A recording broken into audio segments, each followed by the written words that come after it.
Olusola-Obasa.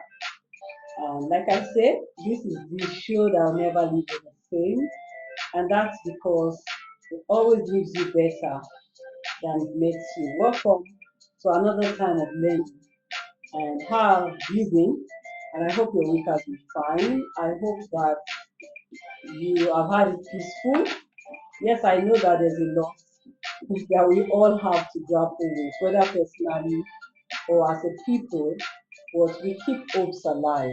Don't forget, never forget, never forget. Difficult as it might be to keep hopes alive, please let's keep hopes alive. And a lot of issues during the week that passed, particularly the issue of jam and the young people involved, and in particular, I learned about a young lady who was said to have taken her own life. That was really regrettable, and that's very, very heart wrenching. It ought not to have been at all. It ought not to have been. So when I say keep hopes alive, um, I'm a Christian, so I know that the devil can suggest the devil to you at your moment when you are down. He can say, "Oh, just end it. Oh, how are you going to face the shame? You that you are supposed to be." And I've had cause to talk to a lot of younger persons. None of my children took this current jam. None of them is in the class where they should have taken this jam that this year. But I work in a teens church and I know how I've had to console a lot of young people who believed that never that could not have been my result. So whatever the issues were, I'm thankful that Professor Isha came out to take responsibility. Taking responsibility is not as if it totally maybe clears the issues off the plate of the very, very distraught students, particularly the serious minded ones.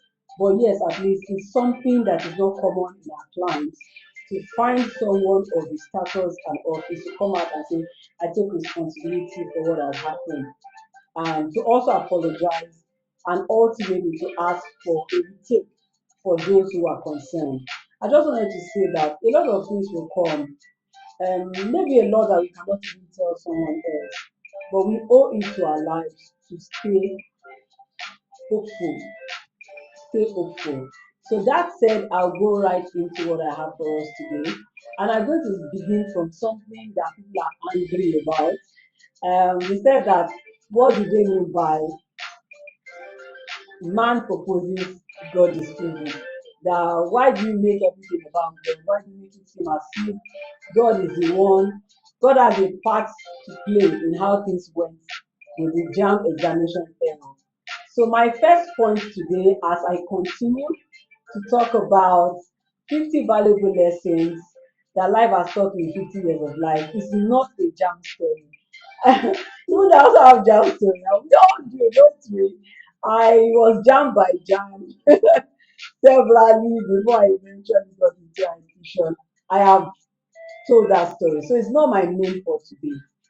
My main for today is on that store. God disposes, man proposes, or man proposes, God disposes. I have never been someone who believes in those flying ideas or ideologies that people just take on. I always query things. I want to understand the basis. Even when I read quotes, I want to know what was happening in the head of this author when he put this quote together. Because if I'm going to paste it on my life, it's going to be my responsibility once I pasted it on my life. You cannot blame anybody for anything you willfully brought onto yourself by following somebody. Followership is optional. Just like Dr. Edeko said that friendship is not by force, it's by choice.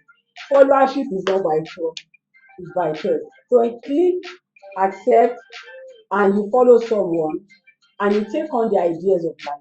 It's totally your cup of tea, whatever happens to you there. But you see, man proposes, God disposes. Shall I say that is what happened to me? I mean, so as I was putting my script together and trying to align my thoughts, I said to myself, is this a case of man proposes, God disposes? So today I'm going to be telling lessons I learned from different birth stories. To the glory of God, I have 4 children, and we had planned to have 3. Should I start with that one? Yes, let's start with that one. That's the one that looked like man proposes. And a lot of people can jump out at me and say, no, you're making it look like it's something you didn't have control over. Control measures were taken. Okay? Control measures were taken, and we had planned to have three from the get go. We even had names for the three of them, and things went on, and then we had the third one. And I had this encounter with the MD of the company where I worked then, saying something to me one of the evenings when I was still pregnant with my third child, saying something like, go on leave, you are stayed, you look heavy. Do you want to give birth in the office? um Go on leave, and please don't let me see you around again in this state, because of course he knew I started having my children right there at the organization, so if he was counting with me, he knew that I was on number three. And he said that, he said it jokingly, he said it is by all means and standards an elder to me, and but there's a way what he said hit really hard, and it was going to affect me later without him ever knowing. That's why I say that whatever you accept, embrace of what anybody is doing to you is your, at the end of the day, is your cup of tea. Oh, is your cup of tea. So he said that, let me not see you. It wasn't harsh. Like he just said jokingly that I hope I don't get to see you in this state again, because third child. So I went on maternity leave, like he said. Because once the MD catches you around the lobby and says, go on leave when you are heavy, it means that he can see that, do you want to give birth in the office? Come and start doing. That made me leave like with a bonus of 1 week or thereabout. Because really, when you are working, you don't want to waste all your maternity leave at home taking care of yourself. When you know the baby is still coming, that it's going to need you to be with them before you resume. I tried for my kind of job. So I went on leave. I had the third baby. Pop! And before I knew what was happening, ha! I was pregnant again. And I cannot sit here and explain to you the trauma I went through. His words kept ringing in my head. I felt messy. I felt everything wrong. Christian, yes. Mature child of God, yes. Faith based person, yes. Tongue talking, yes. But I was in a very distraught state. I'm like, what's this? Why? How? I mean, I was saying to myself, I'm not even psychologically okay to go through this. Hmm. I told my husband that I'm going to see a doctor and tell the doctor that I cannot go through this. No, I cannot carry this pregnancy. I cannot carry this pregnancy. I knew that that meant that I was going to willfully ask it to come down, whichever way. I knew it was not God's will, but that was the only thing my head could capture. Why? Now, this was so bad, I seldom took the route I would take when I'm going out. At the early days, though, I would cover myself up, I would do all manner of things. It was not a good one. It took a long while for me to come out. I can't even tell how I came out of it. How I came to accept whatever I had to. It wasn't a troubling pregnancy for goodness sake. But I just felt that no, we planned for three. And then after planning for three, we took security measures that could not have allowed this to happen. How did this happen? I was fighting it. I was not at peace. I was in every state you couldn't imagine it. And I was thinking of how to go back to office. Ha! A lot was happening to me. Now, whatever my boss said to me the day I mentioned played loudly in my head. It was like I was going to go bonkers.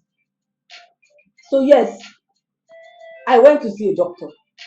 And I said to the doctor, I need to be checked. I'm not sure that I am fit to go through this. He checked, spoke to me and said, why do you think you cannot? That every check he has done says that I'm good to go. I'm like, no, no, no. So I went back home. The only thing I knew that I could not get myself to do was hurt myself in the name of, or hurt the baby by myself. I was looking for a health a health explanation. But then they said I was good. So at a point, I'm like, okay. So I got to accept it, and the journey progressed. And it was maybe from listening to messages, I don't even know. I didn't see a therapist. I don't remember seeing anyone. I was too personal about the issue to even talk to anybody, apart from my husband who was directly inside me. I I felt ashamed. I felt like I don't know, it was not a good one. Then eventually I weaned myself of that feeling, came to accept the reality and embrace the journey and everything like that, and started opening up myself to be inspired to be spoken to by God, and learned some right things to say to myself, to the circumstance, went back to work and did my job and tried to be fun. So yes, the baby came, but thankfully at that time I was balanced. I was already emotionally balanced. I was psychologically balanced. I was able to welcome my baby with the joy that is required. And that taught me that there are times you can do everything. You can be as educated, elitist, well planning, and all the good, high sounding words that you can be. And you can still have life put you through a test. It was a test for me. Now, there's something I would have done that I may have regretted.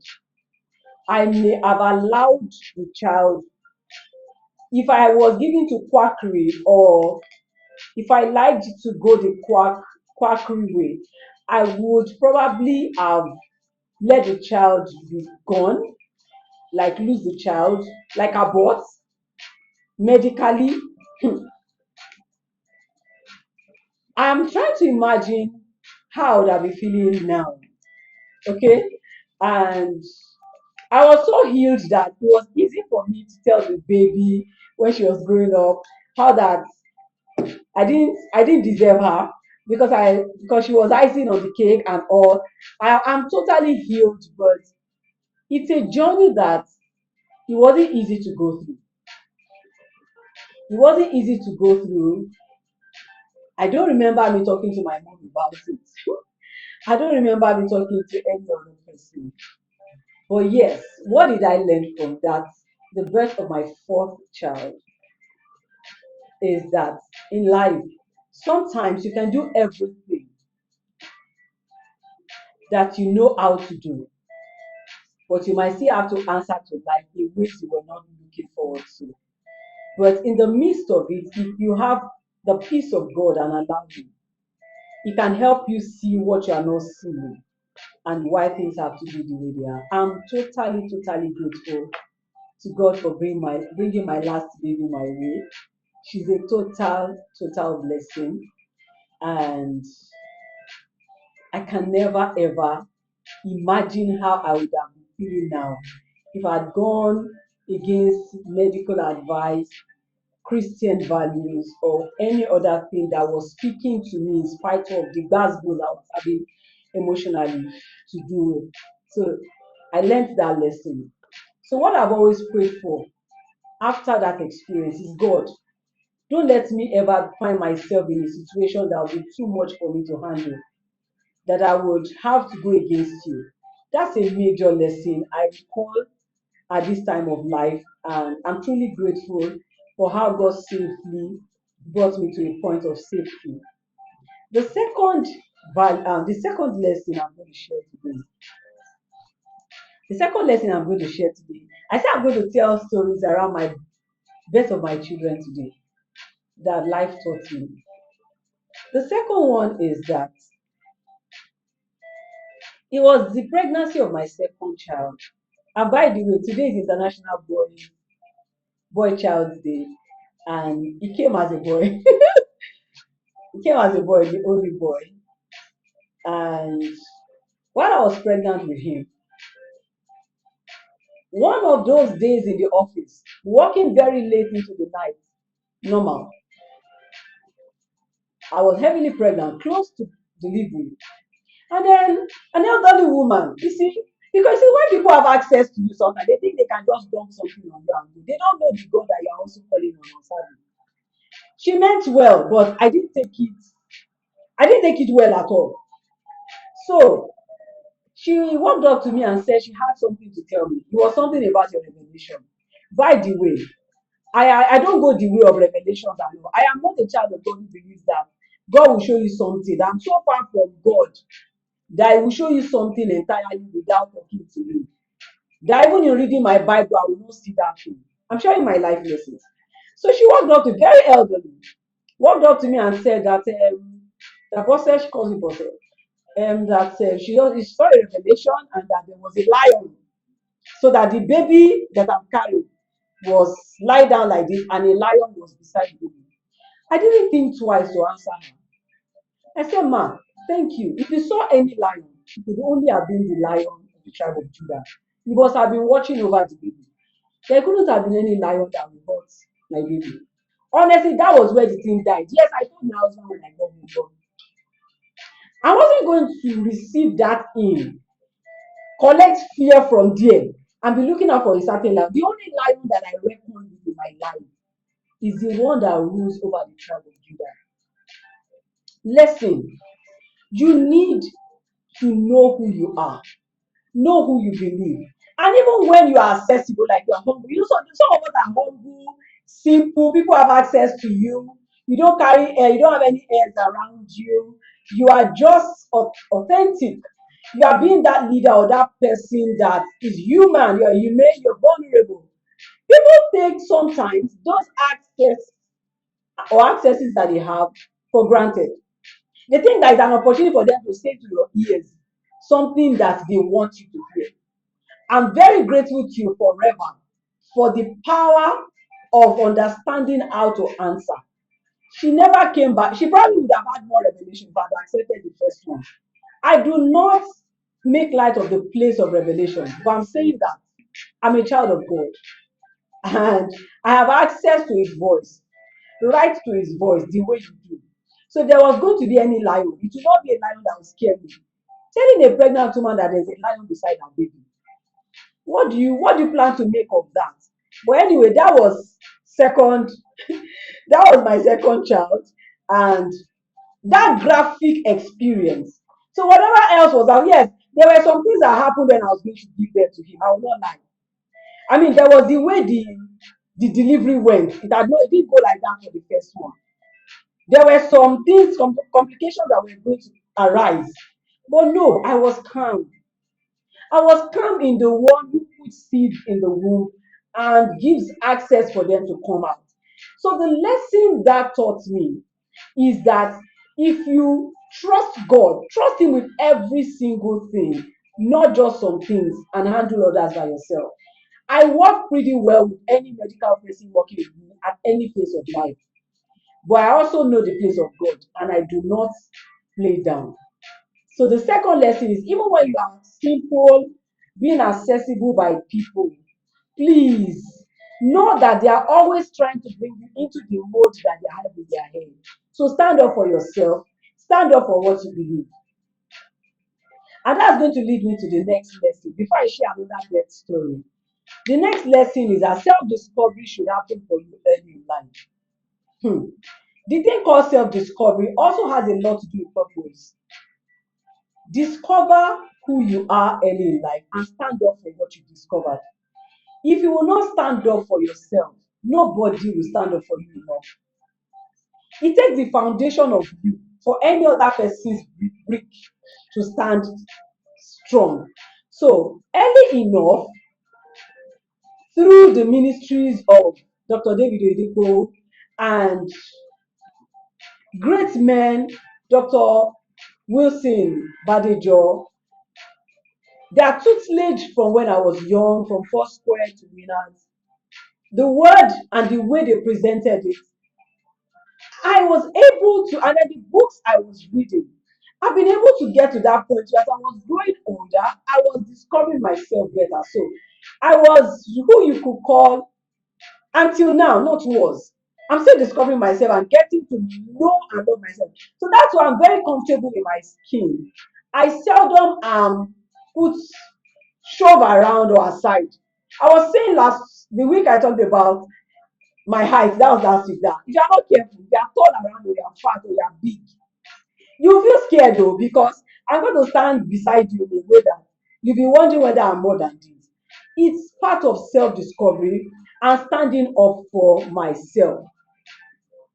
So I learned early in life to discover yourself, to embrace your purpose, to love you, and to know that people are only trying to bring you into the mode that is in their head. It doesn't mean that what they are saying is what it should be.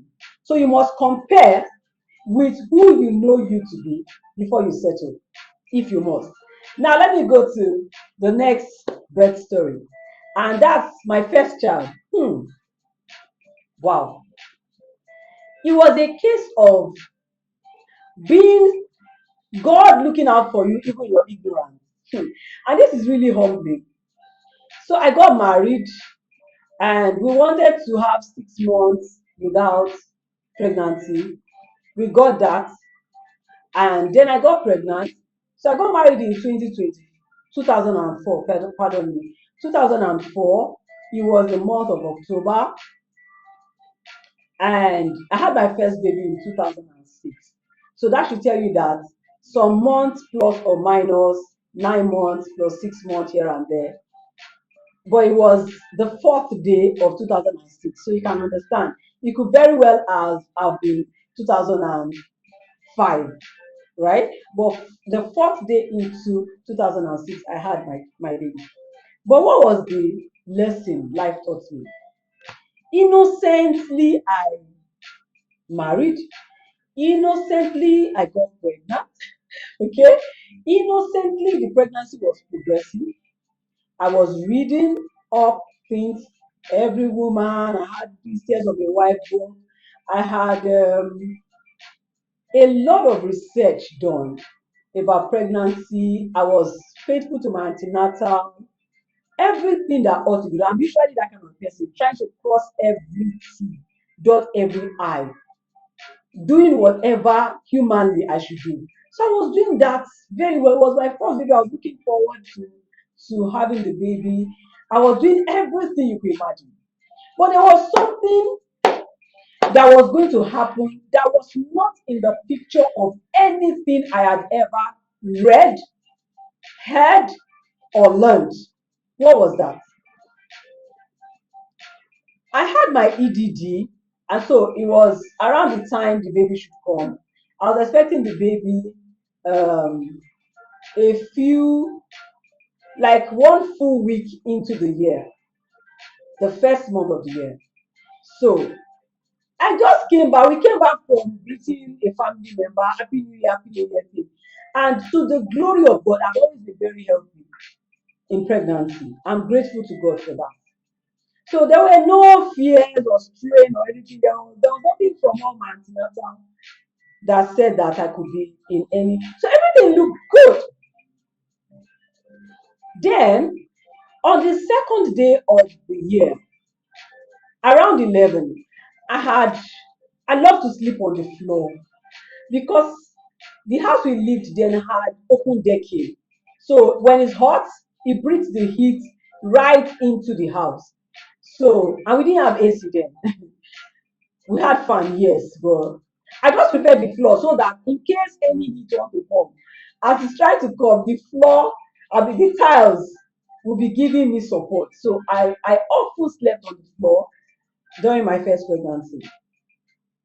I wanted to do that night, and then pop, there was water. So my water just busted, and I had been told that when your water bursts, is a signal that you should have the baby any moment soon. Yeah. But I had also learned that there's supposed to be labor. It's supposed to progress. So many things I have learned. It was not going to go that way. And I didn't know I was in danger. That's why I said that what life taught me, that there are times God gets our fall, even when we are ignorant. That was one typical example. I did not know I was in danger. I was fine. There was no contraction. There was no labor. There was no pain. But the water had burst and it was coming at very good flow. We called a friend of ours who had already told that we could call you at any time within this time for the baby. He showed up, and then I went to the hospital. I met a young doctor in the hospital I was using. I insisted we go to the hospital where I'd been doing antenatal, so we got there because I was fine. We got there, and the doctor said, he checked and said, "Did you say that you saw your water?" I said, "Yes." He checked me. I said, "You saw your water?" I said, "Yes." He checked me and he said, "Oh, I'm having to give you an injection right now to prevent your baby from being infected. That if that was your water and you are not in labor, that no, we have to do something quickly." He injected me anti-tetanus. I was put on bed rest. All the while, I didn't know what was happening. It was later I started getting to know that water burst is means that in another like 3 minutes, for most people 5 minutes, the baby will come out. But here I was, there was no. So the devil wanted to probably distress the baby and maybe kill her.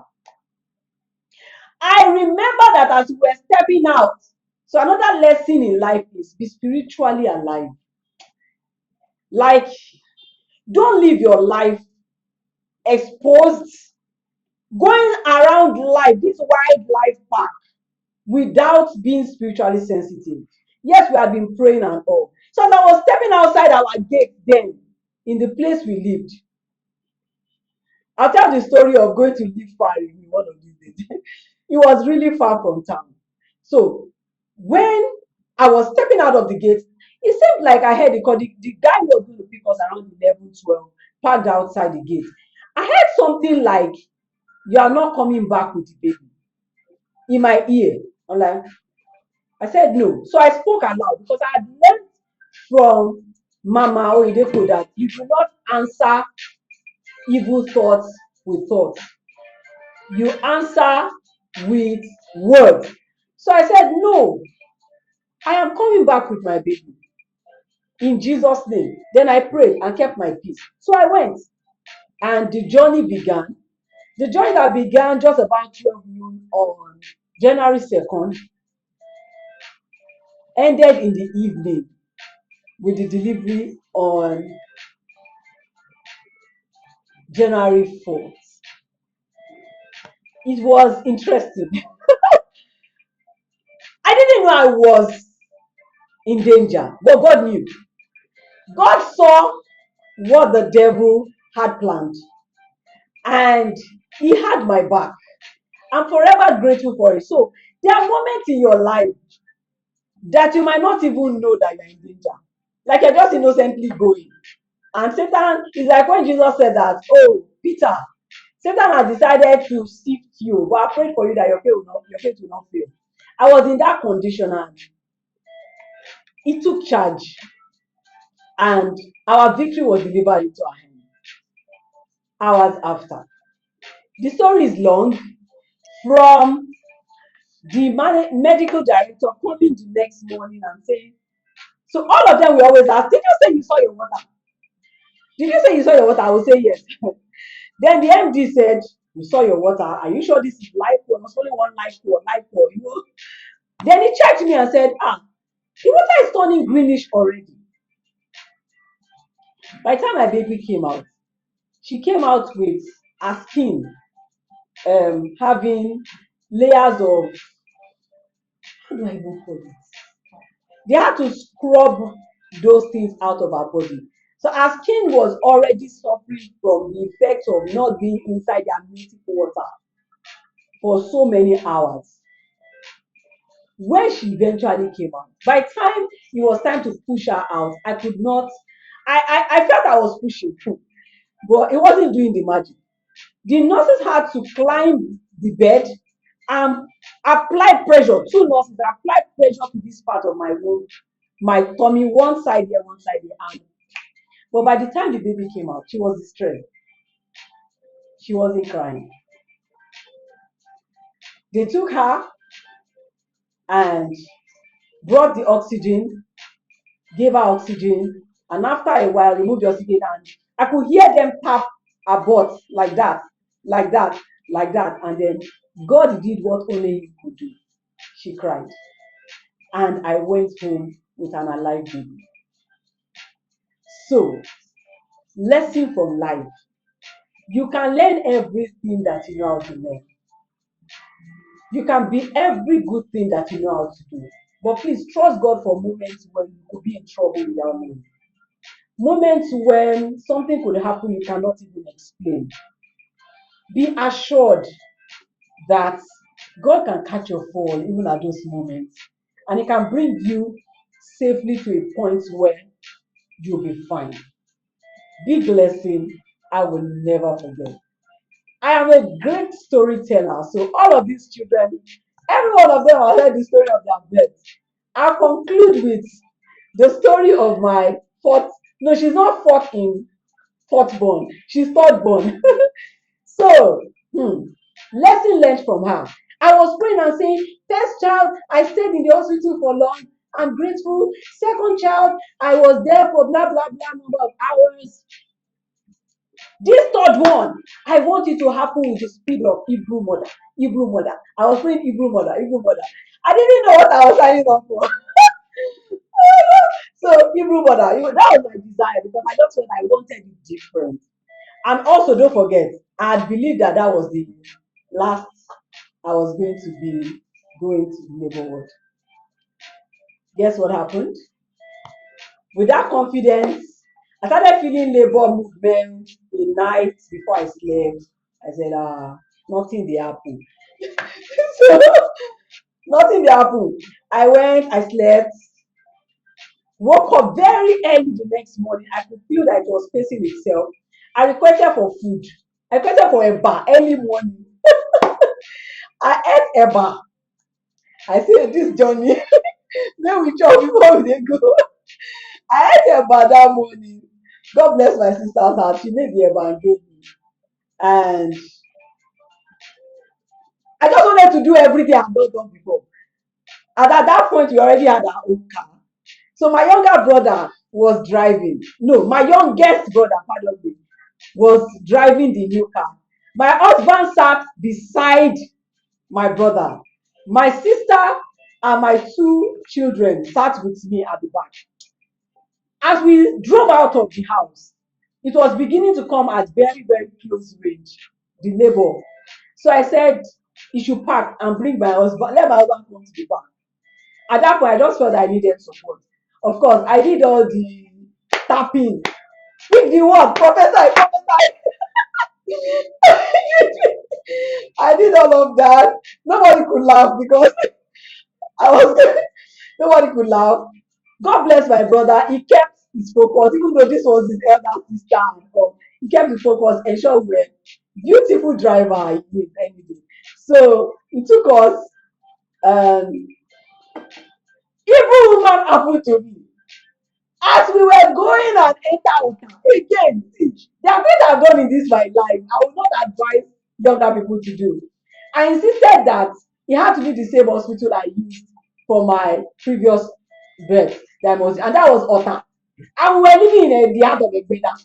So I was traveling from, I went to all my antenatal day. I would travel that much to go and attend antenatal.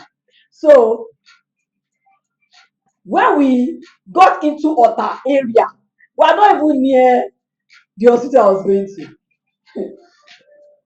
I just knew that the baby popped out in the car.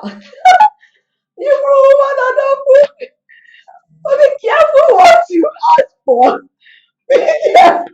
Be careful what you ask for. Honestly, the baby popped, and thank God I don't know how my sister would have fought because she was the one sitting beside me.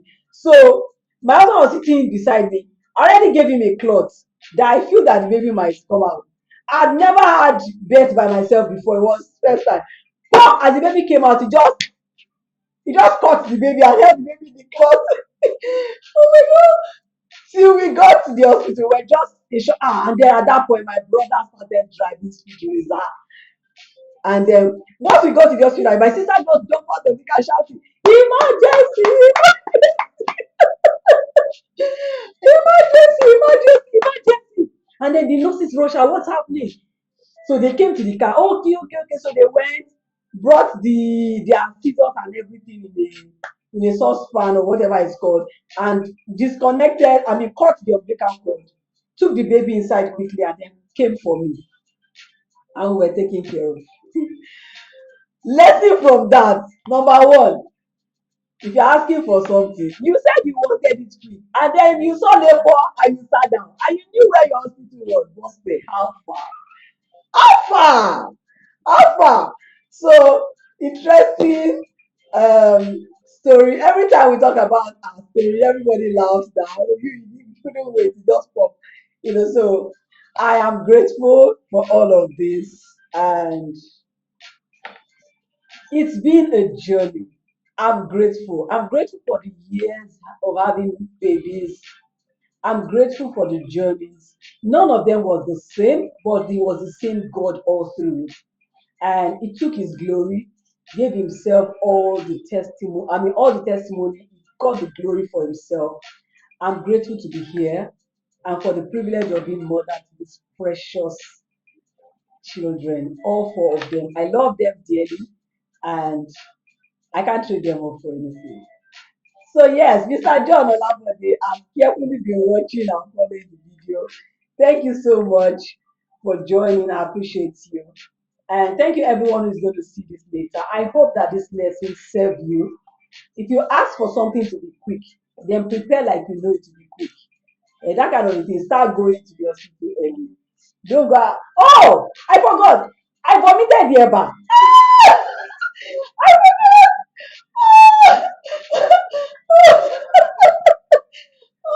Yeah, by eight before I left home. We are honestly, we are not passed. Let's say this is my street and you turn into one street as you are going. Moment you turn like this, the labor pushed it. I just said, stop, stop, stop, stop, stop. That my brother, God will bless you. So I parked, they parked, I opened the door and just had to vomit, vomit, vomit all the way back. God, back to square one. So I went to go and face. I'm just grateful.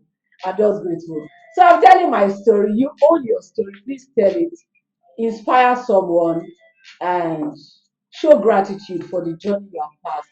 Nobody else owns your story. You own it. This also to say that you should be mindful, take record of what God is doing, because God loves it when we recall what He has done. That's been the show today. I extended the time because I wanted to wrap up all the best stories. I didn't want anyone to cross to next week. Next week, I'll pick another exciting area of life. I've talked about education already. I've talked about birds. I'm not sure I've really talked about marriage like that. Okay. Yeah. So keep fingers crossed, and let's see next week. Thank you, everyone, and God bless you. Bye.